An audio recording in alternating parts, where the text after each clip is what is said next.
Hi, it's Alexis, the avoidant therapist. In today's video, we'll discuss the signs that you might be fearful avoidant. It's very important for you to figure this out because the way you interact with your partner, the way you select your partner will be influenced by your attachment style, and being fearful avoidant will generate different aspects and patterns in your relationship that would probably explain why you have a hard time dealing with this relationship or this breakup. So it's important, and as always, I'll give you some tips and some practical things that you can implement should you want to develop a secure attachment style. So what is fearful avoidant attachment style? It's characterized by high avoidance, high anxiety. When you have a dismissive avoidant attachment style like myself, you have high avoidance, low anxiety. When you are anxious, preoccupied, you have high anxiety, low avoidance. And that's why for fearful avoidant, the characteristics is really about this sometimes on and off feeling, being overly invested and then pulling back. Craving for intimacy, but fearing vulnerability. The reason people develop this attachment is because usually it's because of inconsistent caregiving in childhood. In a way, I'm going to oversimplify things just to explain. When you have a dismissive avoidant attachment style, you could argue it's because you have consistent caregiving in childhood, but the consistent response was like, don't bother, leave me alone, take care of yourself, solve it yourself. But at least it was consistent. So you accepted in your own internal working model, okay, I have to deal it with myself. For fearful avoidant, this is inconsistency. Warmth one day, cold the other day. A lot of people who have had narcissistic parents develop fearful avoidant attachment style. That doesn't mean that if you have a fearful avoidant attachment style, your parents were narcissistic people, but most kids who had narcissistic parents develop this attachment style. And so it's rooted with this those fear of rejection, abandonment, sometimes commitment, fear of being vulnerable, and so on and so forth. And so you have those you have to alternate. And it's very hard to feel secure in relationships. That's why I think it's important to, if you are not sure, if you feel like you're anxious, preoccupied, figuring out what are those signs. Maybe you have a bit of fearful avoidant attachment style as part of your style. So you can, for me, making those videos is to help you be more awareness, having the right insight to take the right action. Again, should you want to develop a secure attachment style. The first one is craving connection, but fearing intimacy. So you go into a relationship, you crave that closeness, you want to be close to someone, you want to be loved, you want to love someone, but as soon as it gets serious, you pull away. You might argue that dismissive avoidant do the same.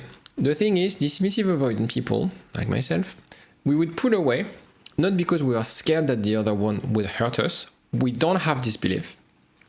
I never had this belief that this person can hurt me, but my belief is that if I get too close, if I develop something, I will lose my autonomy. So it's slightly different. From the outside, it's the same. It feels the same, but their internal response, the way they look at things is different. So perhaps when you start a relationship, you feel, what if they leave me after I let them in? What if, I'm being vulnerable, I'm opening up, they're going to betray me? So that's very important to assess. Another one is about the push-pull behavior. So I discussed before, we might think, it's only dismissive avoidance. The push-pull is the outside response that we see when we date someone avoidant or fearful avoidant. But the thing is, from the internal world, the inner world of fearful avoidant, it's like seeking and avoiding closeness. I want to be close to you, I'm scared to be close to you.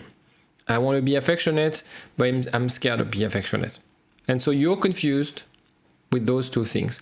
If that's the case for you, that means that you are potentially fearful avoidant. Again, anxious people, they go all in. Avoidant, they don't go all in. So it's not black or white. They have two sort of extreme cases. And I know a lot of my videos are really about avoidant, anxious. Fearful avoidant is slightly different in that sense. Third one is obviously fear of being hurt. We all have a fear of being hurt, but not so much when you have an avoidant attachment style. You don't have this worry about rejection of betrayal. So this is very similar to anxious people. Now, the difference with anxious people is that element of trust. For fearful avoidant, it's very hard to trust their partner, to trust people with your emotion. Anxious attached people, usually they start a relationship maybe over trusting the person. With avoidant, it's not a question of trust. They don't really care in a way, whether it's trust or not. They trust themselves, that's it. And so what they do, fearful avoidant, is that they start a relationship being hypervigilant, because deep inside they think like, they will hurt me, right? They're hypervigilant, they look at signs, they read between the lines, and it becomes exhausting. So again, if you feel like this, if you feel like anytime you have a relationship and someone is loving you or wants to be intimate with you and you feel this way, this is a sign that you could be a fearful avoidance attachment style. Fourth one is suppressing emotions, which is very similar to dismissive avoidant. But again, they are showing vulnerability, but they will retract. So what happens sometimes is that you would downplay your feelings, even when you're affected, even if you're hurt, because you don't want to come across as weak, as someone who has feelings, who is emotional, because you don't like this image of yourself. The problem is that when you suppress those emotions, but at the same time you crave intimacy, you crave closeness, you're actually extremely empathetic, that creates a lot of stress. And this is why when you look at the cortisol level of people who have a fearful avoidant attachment style, it's more imbalanced than any other attachment because of this the idea of suppressing emotions and having an inner conflict at the emotional level. Fifth one, I discussed that, is the hypervigilance in relationship. Over-analyzing their partner's actions, intentions, looking for signs of rejections. You assume he or she will reject me, he or she would betray me. And that creates, again, a lot of anxiety, a lot of emotional strain in the relationship. And again, that's why the level of, it's not oxytocin, it's cortisol, is really in balance for fearful avoidant. Sixth one, difficulty setting boundaries. So that's very similar to anxious, preoccupied. It's being difficult to assert what you need, what you don't want, saying yes when you feel no, biting your tongue when you don't agree with someone, etc. And the problem is that when you start a relationship or when you build a relationship on those terms, you build a lot of resentment. And one day you feel like, that's not right for me, and you leave the relationship. And then you regret, you have a lot of guilt because you feel like, but I love that person, I couldn't speak. There's something preventing me from speaking out because I was so attached to the relationship, but at the same time, I created a relationship that didn't work for me. So again, we have this on and off, this inner conflict. It's very important for you to be aware of those. The problem is not that you might have a fearful avoidant attachment style. The problem is that not being aware of that and not making or doing anything to change or adjust this, because you're not bound by your attachment, you're not bound by your insecurities. It's something you can work on. That's why I have this job. That's why you have plenty of therapists out there who can help you develop a secure attachment style and feel more comfortable with intimacy, with closeness, basically feeling yourself for once and for all. 7, obviously, is the conflict around emotions. I want closeness, but I'm afraid. And all this inner dialogue. You want to pursue love, you want to protect yourself on and off, always. And it's exhausting, right? It's exhausting, you're feeling stuck. And that creates a tension in the relationship. So perhaps you're dating someone fearful avoidant, they're not aware of that, and you can see that they're struggling as well. It's not against you, but you can feel that they are struggling because of that. So I just wanted to make a summary slide on this. And let me know actually if you want me to develop a course, a mini course specifically if you have a fearful avoidant attachment style and want to develop a secure attachment style. I know it's 5% of the population, but maybe, I don't know the representation, the proportion of my audience who has a fearful avoidant attachment style. I know I don't do a lot of content on that, so let me know if you want me to develop more content like that and potentially a mini course to help you get unstuck and apply some of the strategies that I use with my clients. So the craving connection, avoidant will push people away when it's too close. When you have an anxious attachment style, the deep desire for closeness and intimacy. So you have both when you're fearful avoidant. When it comes to the behaviors, that suppressing emotion, avoiding vulnerability, so something fearful avoidant and dismissive avoidant will do, but you will also do what the anxious people do, which is overanalyze partner, pursue affection, etc., etc. The emotional state is the same, fear of losing control. So it's more around the control of my decisions for avoidant. For anxious people, the rejection, the abandonment. Okay, and you have both of them. That's why it's usually the most painful experience when you have a fearful avoidant attachment style, is because you have the heightened level of stress, because you have you accumulate the negative sides of each attachment, each insecure attachment style, unfortunately. Pause this, have a look on this slide, reflect on this, take some notes. It's very important for you to, maybe you don't tick all the boxes, that's fine. Look at attachment as a spectrum. I don't think I tick all the boxes of being a dismissive avoidant.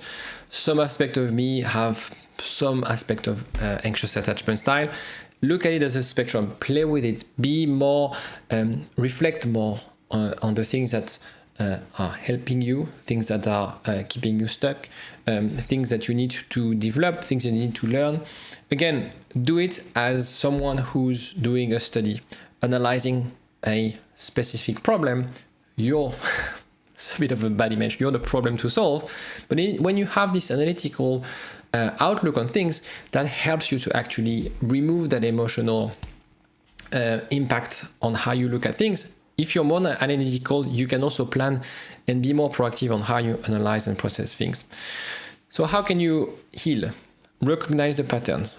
So there's an exercise that I do with my clients, is looking at the patterns, looking back, having a relationship history, looking back and figuring out. And usually you have common patterns in your previous relationships, things that you see consistently, okay, and drill down on each of those patterns.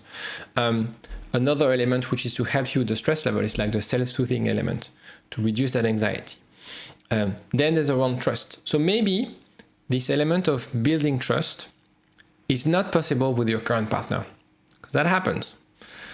Maybe the right decision you have to make right now is to stop trying to get your ex back or break up with your partner, because you can't feel safe with this person. And that's not your fault. It's because they have an inability to make you feel safe. So you have to draw the line, and again, it's down to the element of boundaries, figuring out what you want, where you draw the line, things you accept and don't accept. Obviously, therapy can help rewire attachment responses. So what we do is cognitive reframing, so CBT, a lot of journaling as well, unpacking your emotions, so talking therapy about understanding more about your emotions, and a lot of this work about having someone in your team to discuss things, to work things out.